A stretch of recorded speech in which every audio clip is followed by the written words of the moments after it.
Well, the holy town of Bethlehem is usually a popular destination during the Christmas season, but for the second year in a row, it remains caught in the crossfire of war. Father Patrick Briscoe wanted to show his support for the region, and he spent the week in the Holy Land. As the situation there grows dire, the number of Christian families is dwindling. And Father Briscoe joins us now. Father, great to be with you. So tell us, what is the situation there now? Tracy, Merry Christmas here from Jerusalem. I've just been back, having spent 2 days in Bethlehem, and I have to be very honest, it is a despondent Christmas. The situation is extremely sad here.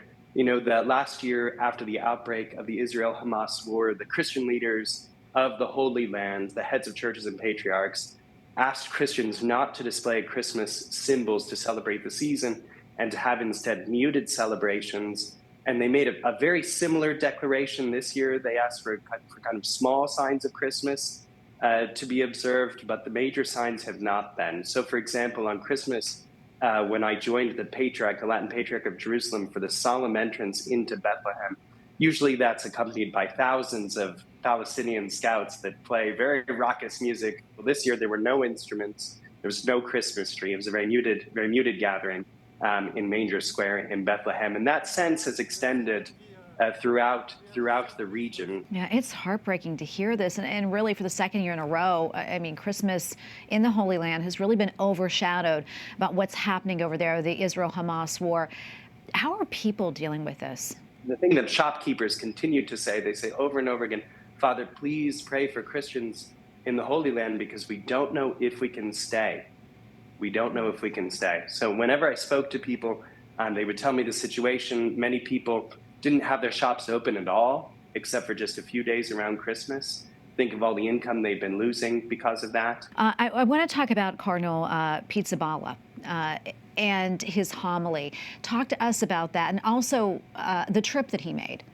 Cardinal Pizzaballa is clearly one of the lights in the region. He's beloved by the people. Everywhere he goes, they celebrate his arrival with cheers. Everyone runs to him to meet him, to touch him, to be blessed by him. His eminence is a rock star. There's no other way to put it.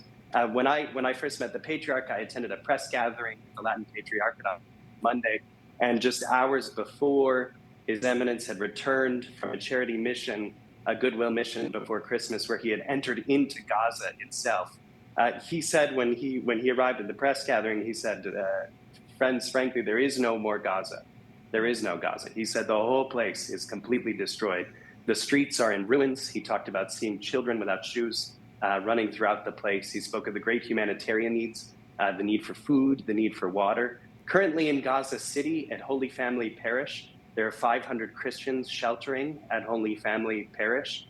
They continue to be sustained thanks to the good work of Caritas. They coordinate relief efforts from Jerusalem, and they're supported in that work also by the Knights and Ladies of Malta.